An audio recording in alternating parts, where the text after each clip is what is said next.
Hello students, welcome to my channel, School Studies. For more learnings, please like, share and subscribe my channel. So, through this video today we will learn something about carbon cycle. What is carbon? One of the most important elements to life on planet Earth is carbon. All living organisms have carbon as the basis for life. It is so important that animals are often called carbon-based life forms. How much carbon is in the human body? Carbon makes up about 18% of the human body. So, if you weigh 100 pounds, your body contains about 18 pounds of carbon. Now, we will learn something about carbon cycle. The carbon cycle is the biogeochemical cycle by which carbon is exchanged among the biosphere, pedosphere, geosphere, hydrosphere and atmosphere of the Earth. Carbon is the main component of biological compounds as well as the major component of many minerals such as limestone. This is the carbon cycle, how it works.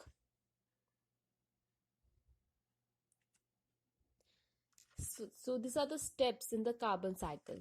The carbon present in the atmosphere is absorbed by plants for photosynthesis. These plants are then consumed by animals and carbon gets bioaccumulated into their bodies. These animals and plants eventually die, and upon decomposing, carbon is released back into the atmosphere. Some of the carbon that is not released back into the atmosphere eventually become fossil fuels. And these fossil fuels are then used for man-made activities, which pumps more carbon back into the atmosphere. So this is the carbon cycle and steps involved in the carbon cycle. Taking carbon out of the atmosphere. Nature is constantly taking carbon out of the atmosphere. These processes are sometimes called carbon sinks.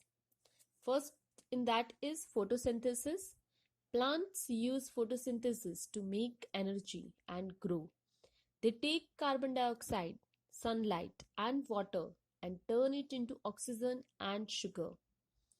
Large areas of plants like the rainforest help to remove lots of carbon from the atmosphere.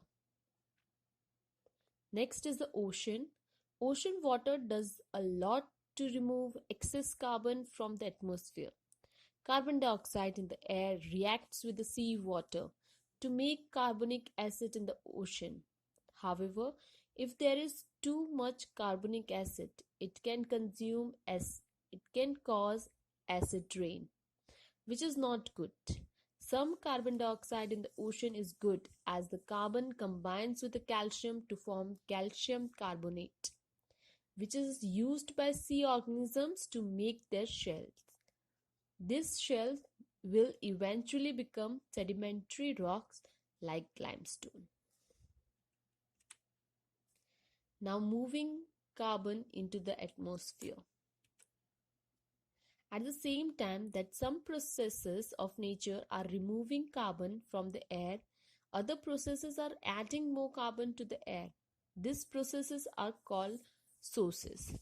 Now sources are respiration, that is we breathe. Every time you breathe, you turn oxygen into carbon dioxide. This is true of every animal on earth. Decay. When plants and animals die, they decay. When this happens, the carbon in the body will either be released into the atmosphere or stored in ground as fossil fuels. Combustion, that is burning. When plants, trees or fossil fuels are burnt, carbon is released into the atmosphere. Now the carbon cycle balance. Carbon is essential for life, and nature does a great job of balancing the carbon available through the carbon cycle. Carbon is needed in the atmosphere as well as because it helps to keep the earth warm. Without it, we will all be freezing. How man alters the carbon cycle. Although nature does a great job in balancing carbon through the carbon cycle, when man gets involved, we can upset the balance. By burning fossil fuels like coal, gas, and oil, lots of carbon is released into the air.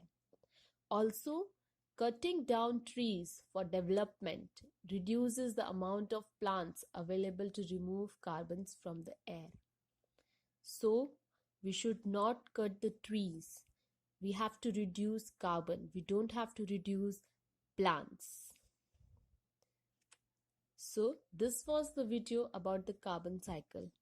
I hope you got all the informations regarding the carbon cycle through my video. Thanks for watching my video. Thank you.